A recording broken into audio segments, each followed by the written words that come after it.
This is how it actually feels for me. Can I explain? And this has been the case for the last 2,000 years for me. So it's been well established way. This is the way I see myself. This is little me. In comparison to the infinite God that I wish to connect to, I am this finite being that started out in my first century life very, very tiny and has grown just a little since then, right? In comparison with my relationship with God and who God is and what God's capacity is. So little me is there trying to discover truth. And what I've learnt to do is I've learnt that God can be trusted in every single aspect of my life. Right? And I learned that quite young in the first century, that I felt that this feeling, it began with a logical thought for me, in the sense that I used logic to look at the universe around me and see the love in the universe around me. And I observed that humans were different to the love that I observed. So instead of looking at humans and judging God through my relationship with humans, I looked at the rest of the world that was less affected by humans and then looked at what that told me about this God. And what that told me, firstly intellectually, was that this God was more loving than any other person that I had ever met. As a logical, it wasn't a feeling yet, it was just a logic. And also that this God was, well, actually, let's put it in a way that I felt it in the first century, was this God was more clever than every person that I'd ever met. Right? And this God was more truthful than every person I'd ever met. Because what I noticed around about me was there was this automatic reflection of truth in my environment of every single person when something happened, and that caused me to believe that God was more truthful than every person I met. So what I then did was I started to experiment with that that caused me to have some faith, with the quality of faith and the quality of trust, that this being was the being that I could trust above all others, even above myself. Right? So in other words, I started realising that I, little me, the way that I could grow is not by trusting myself, but instead by first trusting the God that I wanted to connect to. First trusting that God was loving, that God was truthful and more clever than I could ever imagine. And then I could trust that God was because God obviously was more loving than any other person I'd ever imagined, God had more desire for me to learn from God than any other person had any desire for me to learn. And so what I did was I engaged this process with God where I stopped being hung up on what I believed. Do you understand? So I no longer was focused on what I believed, and I'm still now, right now, even though you might believe differently, I'm still not hung up on what I believe. I am willing to change what I believe the moment that it's proven to me to be false. Yeah? And that's one thing I learnt right from the first century. The only way that you can change the most rapidly is by getting rid of all the things that are false, that are untrue, that are things that you believe or feel that are not benefiting you right at this moment. And when I say not benefiting you, anything that's false, anything that's not in harmony with love is not benefiting you. You can hold on to it as long as you like, but it's not going to benefit you. So what I learnt to do was to stop believing myself.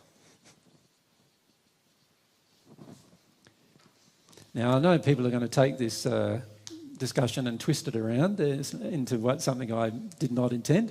But what I mean by stop believing myself, I stopped believing that I was somehow the person who knew all truth. I stopped believing that I was somehow more clever than every other person around me. I stopped believing that I was even better or worse than any person around me, in fact. What I did was I started to forget myself so much in the process, in the sense that I was more interested in what God felt about everything than I was in what I felt about it. Can you see that if you're more interested in what somebody else feels about something, then you'll take on a lot of their beliefs? Can you see that? Now, there's huge dangers doing that with another person, because they're just as injured or sometimes even more injured than you are. And if you give up what you believe in for the sake of what the other person believes, you're going to get yourself in a lot of trouble doing that. But because God is perfect in love, and because God is more clever than any other being on the earth or in the spirit world, and because God knows all truth, you are very safe doing that with God. You're able to do that safely.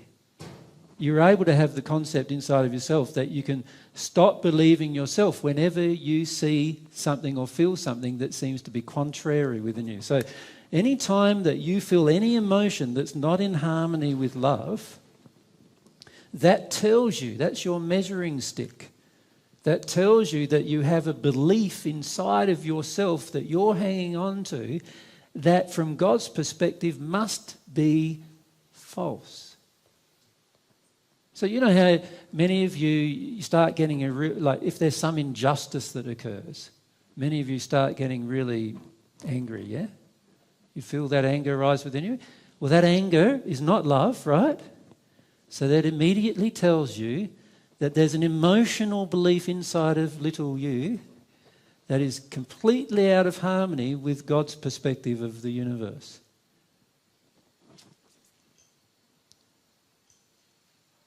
And everyone goes, but it's just.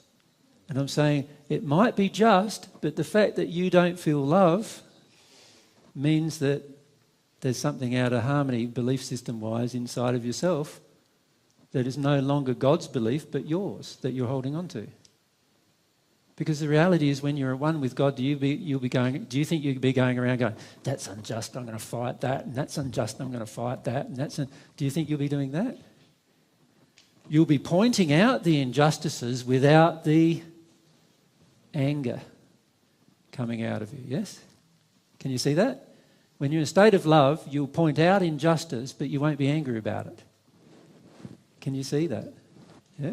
When you're not in a state of love, you're pointing out injustice, but you're angry about it. Right? And if you're angry about it, the anger is telling you that you're not love, and so there's a false belief inside of little self who wants to disagree with God on a subject, whatever that subject is. Can you see that?